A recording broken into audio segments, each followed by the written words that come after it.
In a faraway part of the galaxy, an empire that ruled over hundreds of star systems was going about its usual business. The leaders were confident in their power, and life seemed stable. But one day, everything changed. A fleet of massive ships appeared out of nowhere near the Empire's capital planet. These ships were enormous, bigger than anything the Empire had ever seen. They floated silently in space, radiating strength and purpose. Commander Ryan Carter stood on the bridge of his cruiser, staring at the strange fleet through the large windows. His heart raced as he tried to make sense of what he was seeing. He turned to Lieutenant Emily Dawson, his tactical advisor, who was equally stunned. "What are they?" Ryan asked, though he didn't expect an answer. No one in the Empire had any idea where these ships came from or why they were here. The ships didn't move for several minutes. Then, without warning, a message blasted across every communication channel in the Empire. It was short and clear: surrender or be annihilated. The voice was calm, but carried an unmistakable tone of authority. Everyone froze. Surrender. To whom? Who were these people? Emperor Marcus Drake wasted no time. He called an emergency meeting with his top advisors and military leaders. The room buzzed with panic and confusion. Some argued that the fleet must be bluffing, while others insisted they prepare for war immediately. Marcus listened carefully, his face unreadable. Finally, he ordered his forces to stay alert, but not to attack unless provoked. For now, they needed more information.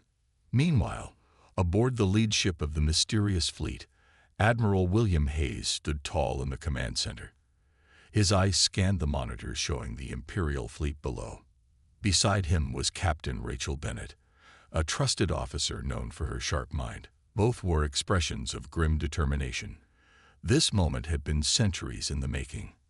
Centuries ago, humanity's home planet, Earth, had faced a devastating invasion. Entire cities were destroyed, and billions died. Those who survived fled to distant corners of the galaxy, hiding and rebuilding. Over time, they developed advanced technology, weapons, engines, and defenses far beyond what the Empire could imagine. Now, after years of preparation, humanity had returned, and it wasn't just to reclaim lost ground. It was to ensure no one could threaten them again. Admiral Hayes gave the order to hold position. There was no need to rush. Humanity held all the cards. Still, Rachel couldn't shake a feeling of unease. She glanced at the screens displaying the Empire's ships.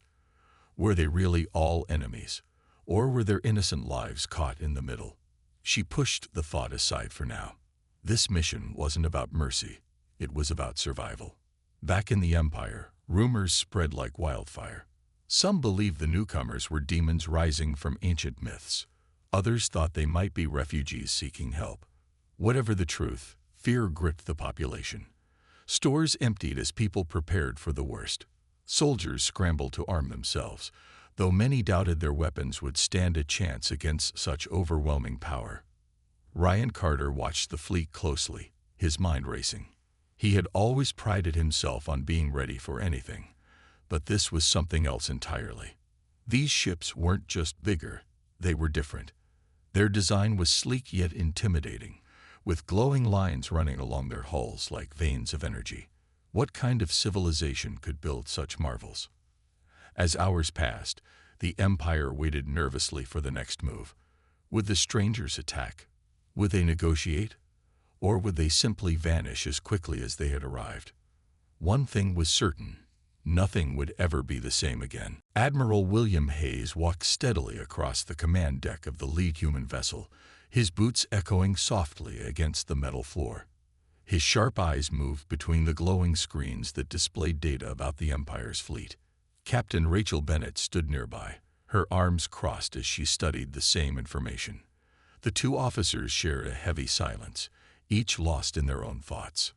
For centuries, humanity had hidden and rebuilt after the near destruction of Earth. They had suffered unimaginably during the invasion that forced them to flee. Families were torn apart, cities reduced to rubble, and entire cultures erased. Those memories still haunted every decision they made. Now, standing on the brink of what might become another war, Admiral Hayes felt the weight of history pressing down on him. "This is it," Hayes said finally, breaking the quiet. "Everything we've worked for has led us here." Rachel nodded but didn't speak right away.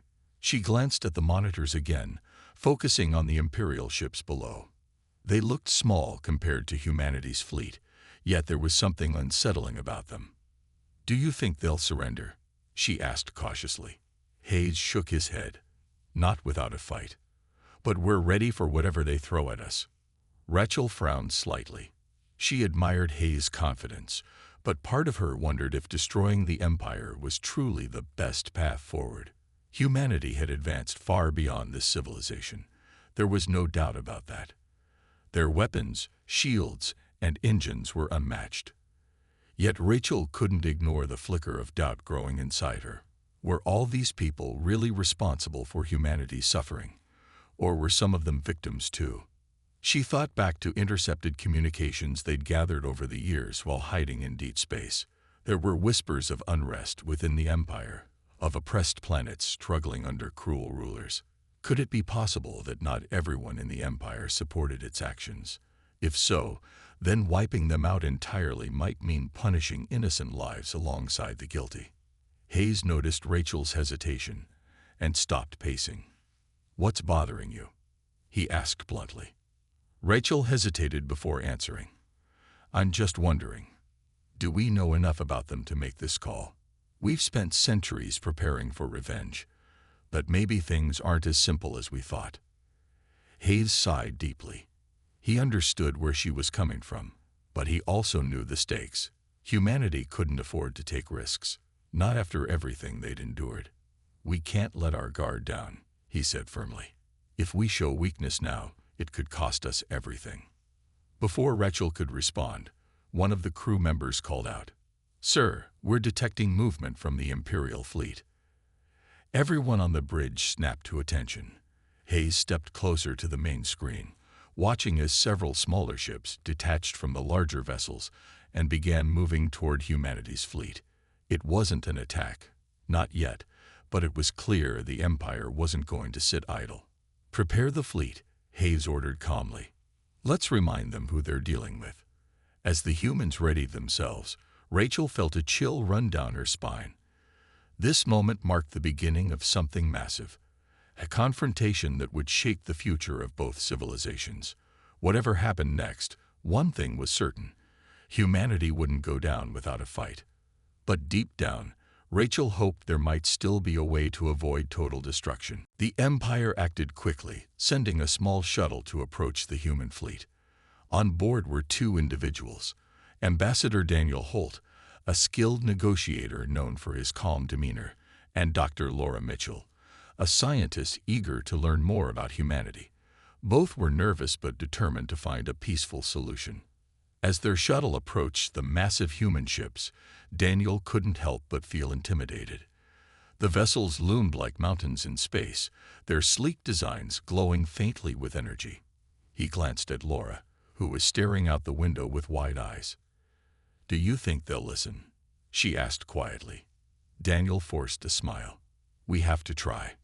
If we don't, this could end badly for everyone." When the shuttle docked, Daniel and Laura were escorted into a large chamber aboard the lead ship.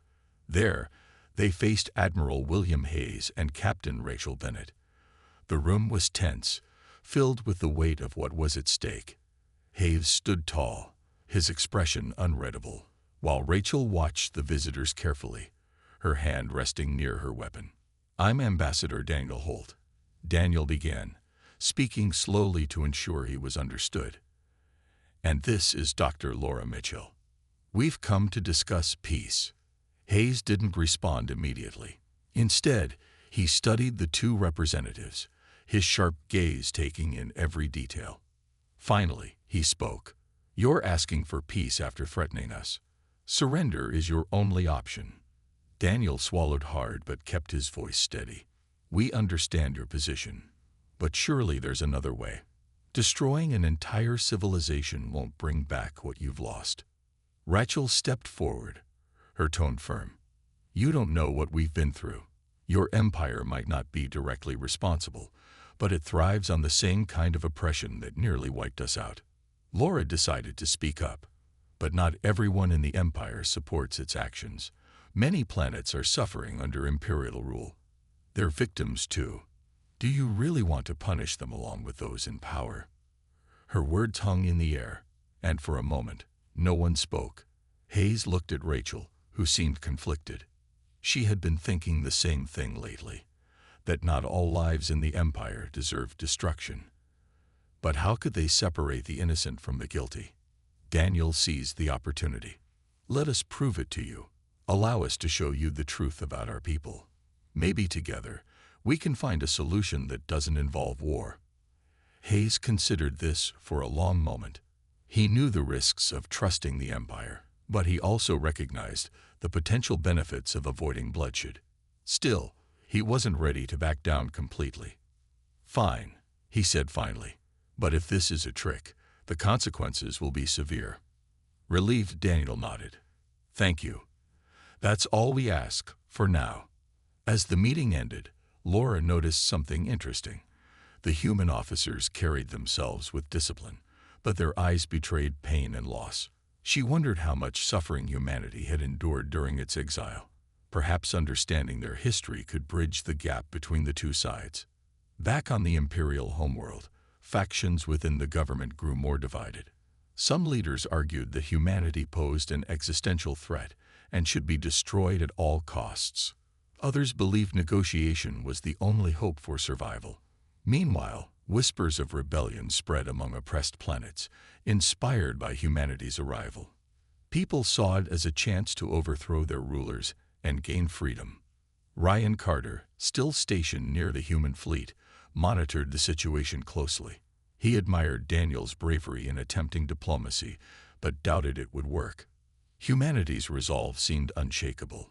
Yet, as he watched their ships hover silently in space, he couldn't shake the feeling that there was more to their story than met the eye. For now, the galaxy held its breath, waiting to see whether words or weapons would decide the fate of billions. The fragile calm didn't last long. The Empire, unwilling to accept humanity's ultimatum, launched a desperate attack. Thousands of Imperial fighters surged toward the human fleet, their engines blazing like streaks of fire against the darkness of space. Commander Ryan Carter led one squadron, his hands gripping the controls as he charged into battle. He had fought in countless skirmishes before, but this was different. The human ships loomed ahead, silent and ominous, like predators waiting to strike. As the Imperial fighters closed in, something incredible happened. A shimmering barrier erupted around the human fleet, energy shields that glowed with an otherworldly light. The first wave of attacks struck the shields, only to fizzle out harmlessly. Ryan's heart sank. Humanity's technology was far beyond anything the Empire had ever seen. Before the Imperial forces could regroup, the human ships retaliated. Beams of energy lanced out, slicing through the attacking fighters with terrifying precision. Explosions lit up the void as ships disintegrated in seconds. Ryan barely managed to dodge one of the deadly blasts, his fighter spinning wildly before he regained control. "Fall back," he shouted into his communicator, but it was too late for many of his comrades. The battlefield was already littered with debris and drifting wreckage. Admiral William Hayes watched the chaos unfold from the command deck of the lead human vessel. His expression remained calm, almost detached, as he observed the destruction. "Target their infrastructure," he ordered. "Minimize civilian casualties where possible." Captain Rachel Bennett hesitated at this. She understood the strategy, to cripple the Empire's ability to wage war, but she couldn't ignore the unintended consequences. As reports came in of damaged supply stations and orbital platforms, Rachel noticed mentions of nearby colonies caught in the crossfire. Families, workers, innocent people. They weren't soldiers, yet they were suffering because of the Empire's decisions. "Sir," Rachel said cautiously, stepping closer to Hayes, "we're hitting military targets, but there are civilians being affected. Entire colonies are losing power and resources. If we keep this up, we'll lose any chance of trust." Hayes turned to her, his eyes hard. This isn't about trust anymore. It's about survival. We can't afford to show weakness, Rachel. Not after everything we've been through. Rachel clenched her fists but didn't argue further. Deep down, though, she knew he was wrong. Humanity had returned stronger and more advanced than ever, but if they became just another oppressor, what would that make them? Was revenge worth losing their humanity? Meanwhile, on the Imperial side, the losses were catastrophic. Emperor Marcus Drake raged in his throne room as advisors delivered grim updates. "They're tearing us apart," one general exclaimed. "Our fleets are no match for their weapons." Marcus's jaw tightened. He couldn't believe how quickly the tide had turned. For centuries, his empire had ruled unchallenged. Now, in a matter of hours, their dominance was crumbling. Desperation fueled his next decision. "Order all remaining forces to converge on their flagship," he commanded. "If we can destroy their leader, maybe we can turn this around." Ryan Carter received the order with dread. Leading a suicidal assault on the human flagship seemed impossible, but he had no choice.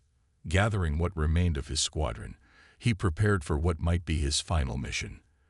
As they approached the massive ship, Ryan couldn't help but marvel at its size and design. It was beautiful and deadly. To everyone's shock, the human fleet suddenly ceased fire. Admiral Hayes appeared on the communication screen, addressing the battered remnants of the Imperial forces. "Stand down," he said bluntly. "You're outnumbered and outmatched. Surrender now, or face total annihilation." Ryan stared at the screen, torn between defiance and surrender. His squadron was exhausted, their ships heavily damaged. Fighting back would mean certain death. Slowly, reluctantly, he raised his hands off the controls. Around him, other pilots did the same. For the first time since the conflict began, the galaxy fell silent. The Empire had been humbled, and humanity stood victorious. But at what cost? Rachel gazed at the smoldering remains of Imperial ships scattered across space, her heart heavy with the knowledge that peace might still be far out of reach. The defeat of the Imperial fleet left the galaxy in shock. For the first time, the Empire's people realized they were not invincible. On the capital planet, riots broke out as citizens demanded answers from their leaders. Some called for surrender to avoid further bloodshed, while others urged resistance, believing humanity would eventually leave if pushed hard enough. Amid the chaos, whispers of rebellion grew louder among oppressed planets that had long suffered under Imperial rule. Admiral William Hayes knew the war wasn't over yet. While the Empire's military was crippled, its leadership remained defiant. Emperor Marcus Drake refused to step down or negotiate openly, hiding behind layers of defenses around his palace. Humanity's forces could easily destroy the Imperial homeworld, but doing so would mean killing millions of innocent civilians. Hayes understood the moral cost of such an act and hesitated to give the order. Captain Rachel Bennett saw an opportunity. She approached Hayes with a bold idea. "What if we target the Emperor directly?" she suggested. "If we remove him, the Empire might collapse without another fight." Hayes frowned. "Assassination isn't our way. We're here to end tyranny, not become tyrants ourselves." Rachel pressed on. "It doesn't have to be assassination. What if we work with someone inside the Empire? Someone who wants change?" Her words sparked an idea. Unbeknownst to the humans, Ambassador Daniel Holt had been quietly reaching out to rebel factions within the Empire.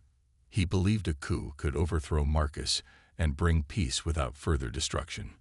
When Rachel intercepted one of these secret communications, she decided to take a risk.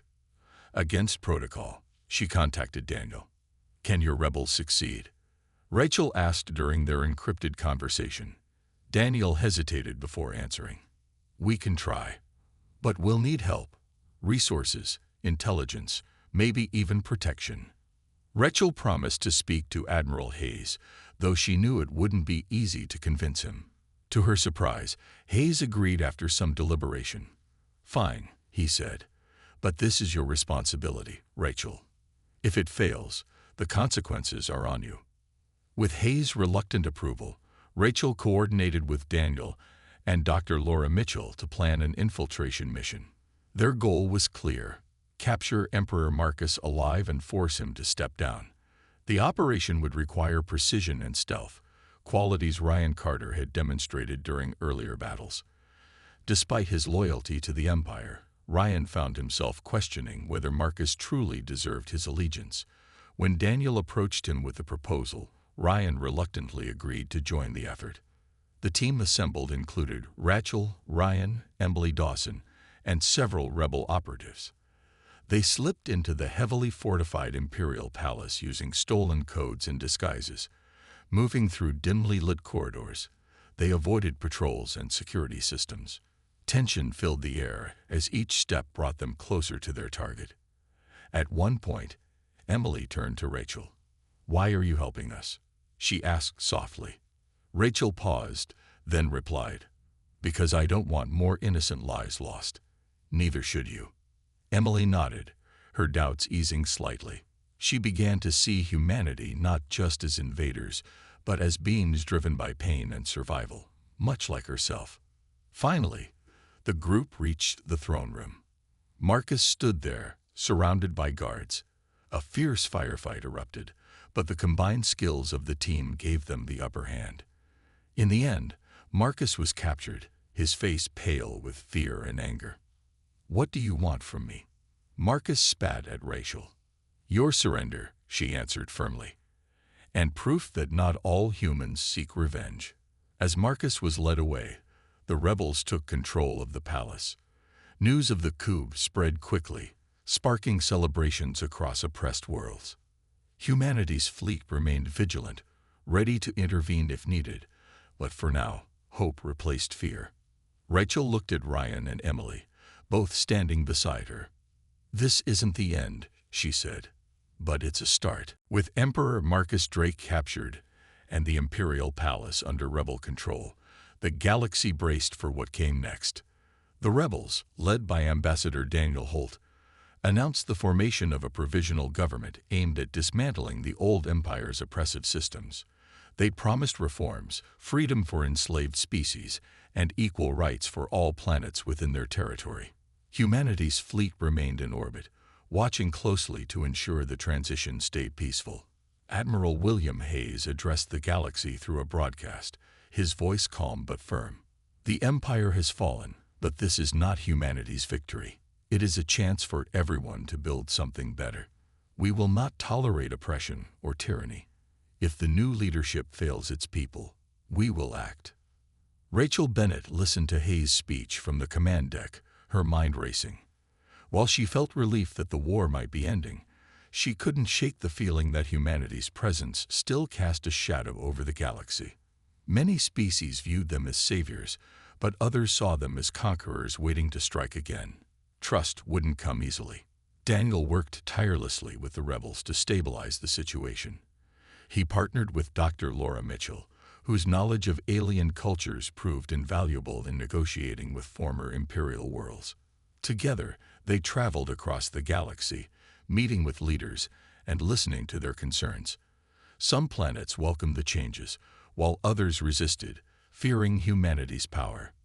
Through it all, Daniel emphasized one message: this isn't about domination. It's about fairness. Meanwhile, Ryan Carter found himself torn between loyalty to his people and admiration for humanity's ideals. He had joined the coup to protect innocent lives, but now he questioned where he truly belonged. Emily Dawson noticed his struggle and tried to reassure him. "You did the right thing," she said one evening as they stood overlooking the capital city. "It's okay to believe in something new." Ryan nodded slowly. "I just hope they mean what they say." Back aboard the human flagship, Rachel faced challenges of her own. Reports poured in about lingering resistance cells within the Empire, determined to restore Marcus rule. Some officers urged Hayes to crush these groups immediately, but Rachel argued for restraint. "If we attack every threat, we'll lose whatever goodwill we've earned," she told him. "Let the rebels handle it. That's why we supported them in the first place." Hayes agreed, though reluctantly. He trusted Rachel's judgment, but worried about the risks. "Just remember," he warned her, "we can't afford to look weak." As weeks passed, humanity began withdrawing some of its forces, leaving behind observers to monitor the provisional government's progress. Rachel took charge of overseeing reconstruction efforts, working closely with Daniel and Laura. She visited devastated colonies, offering aid and listening to survivors' stories. Many were wary of her at first, but her sincerity gradually won them over.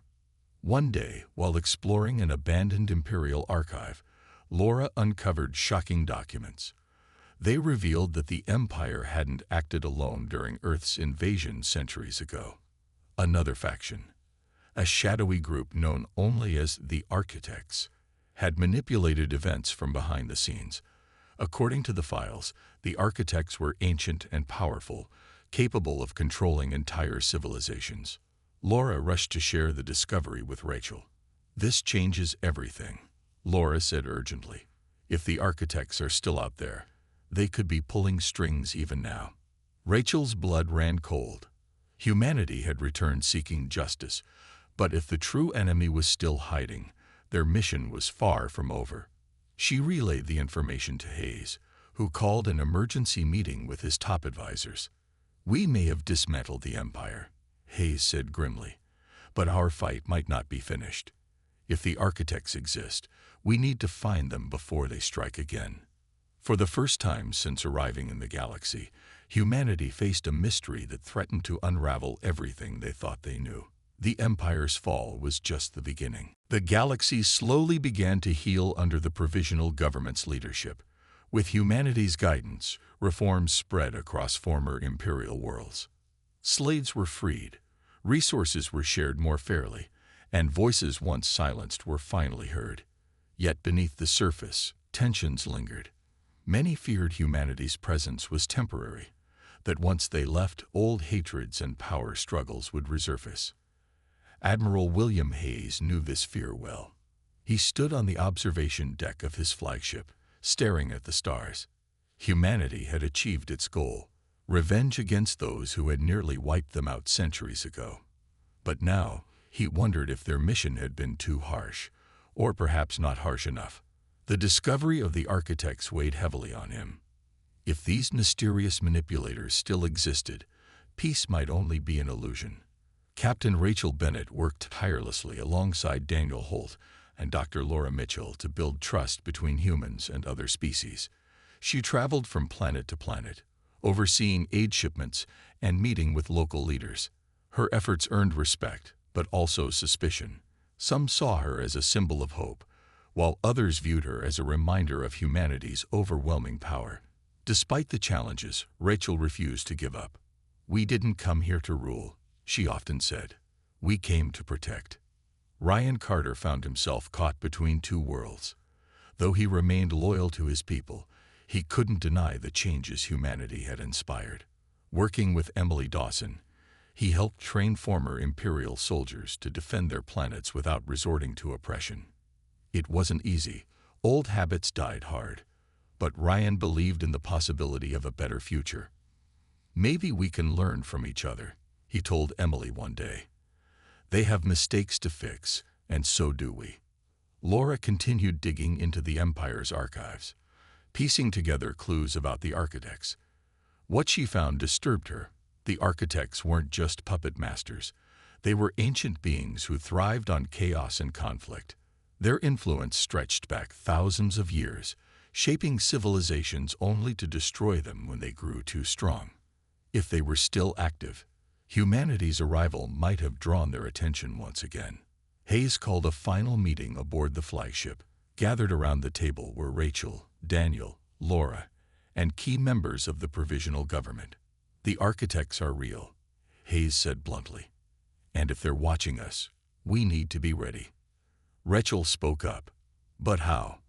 We don't even know where to start looking for them." Laura nodded. "That's true, but we can prepare. Strengthen alliances, share technology, and make sure no one rises to power like the Empire did.